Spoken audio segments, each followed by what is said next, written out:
Hai, selamat datang di channel Yosemin Elizabeth Sitorus. Nah, di sini channel saya ini untuk membahas bubur hare, makanan tradisional suku Batak, Toba, dan sejarah dari bubur hare. Ini dalam bentuk apa? Untuk mata kuliah teori kebudayaan. Mari kita akan membahasnya secara singkat. Let's go.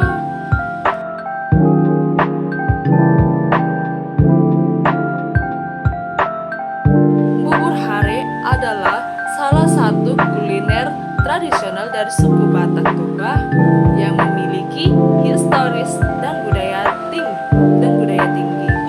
Nah, makanan ini bukan hanya sekedar hidangan, tetapi juga merupakan bagian integral dari berbagai upacara adat dan ritual keagamaan.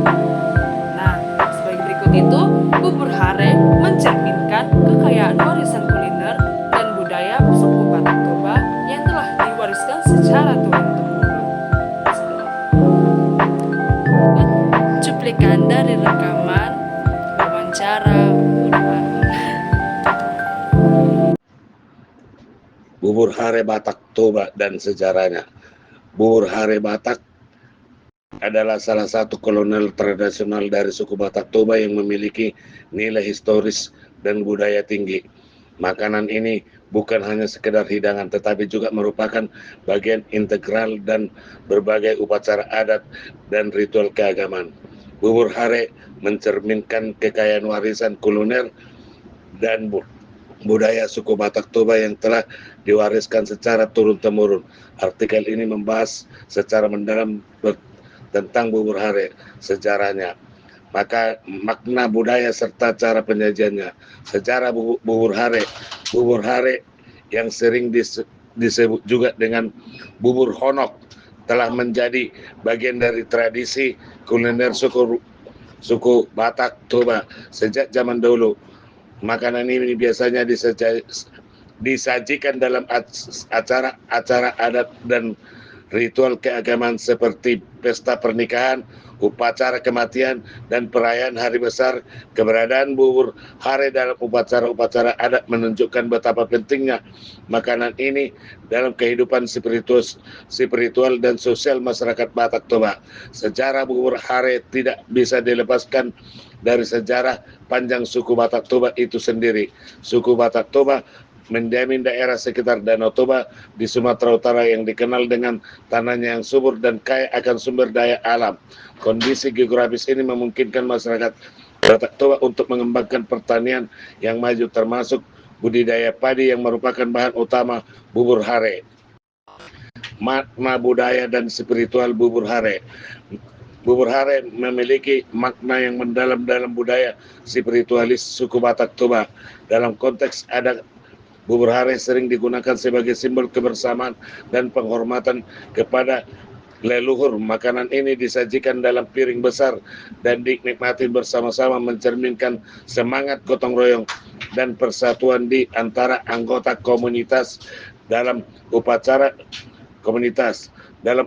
kematian, bubur hare disajikan sebagai bagian dari ritual penghormatan kepada arwah orang yang telah meninggal. Masyarakat Batak Toba percaya bahwa makanan ini dapat membantu roh leluhur dalam perjalanan mereka di alam baka. Penyajian bubur hare dalam upacara ini juga merupakan bentuk doa dan harapan agar arwah yang meninggal mendapatkan tempat yang layak di sisi leluhur mereka. Selain itu, dalam perayaan hari besar seperti Pesta Bona Tahun, perayaan Tahun Baru Batak, bubur hare menjadi simbol harapan dan doa untuk keberkahan di tahun yang baru. Makanan ini dianggap membawa keberuntungan dan kesejahteraan bagi seluruh anggota keluarga dari keturunan Batak. Bahan dan cara pembuatan. Bubur hare terbuat dari bahan-bahan yang sederhana namun kaya akan rasa. Bahan utama dari bubur hare adalah beras yang dimasak dengan santan hingga mencapai tekstur yang lembut dan kental. Selain beras dan santan, bahan-bahan lain yang sering digunakan termasuk bawang merah, bawang putih, jahe, kunyit, serai, dan daun salam. Beberapa variasi bubur hare juga menggunakan kacang hijau atau jagung sebagai tambahan. Proses pembuatan bubur hare dimulai dengan mencuci beras hingga bersih, kemudian memasaknya dengan air hingga setengah matang. Setelah itu santan dan bumbu-bumbu seperti bawang merah, bawang putih, jahe, kunyit, dan serai ditambahkan ke dalam panci. Beras dan bumbu-bumbu ini dimasak bersama-sama hingga mencapai konsistensi bubur yang kental. Daun salam ditambahkan untuk memberikan aroma harum dan rasa yang khas. Pembuatan bubur hare biasanya melibatkan banyak anggota keluarga dan sanak saudara familinya, terutama saat persiapan untuk upacara adat. Proses ini mencerminkan semangat kebersamaan dan gotong royong, di mana setiap orang memiliki peran dalam menyiapkan makanan yang akan disajikan. Penyajian dan variasi bubur hare disajikan dalam piring besar dan dinikmatin bersama-sama famili atau keturunannya oleh seluruh anggota keluarga. Makanan ini sering dikali dilengkapi dengan lauk pauk seperti ikan bakar, ayam panggang, atau daging sapi yang dimasak dengan bumbu khas Batak. Selain itu, sambal andaliman, sambal khas Batak sering ditambahkan untuk memberikan rasa pedas yang menggugah selera. Ada beberapa variasi bubur hare yang dikenal di kalangan masyarakat Batak Toba. Salah satunya adalah bubur hare dengan ditambahkan kacang hijau yang memberikan tekstur dan rasa yang lebih kaya, yang variasi. Sekian dari video rekaman suara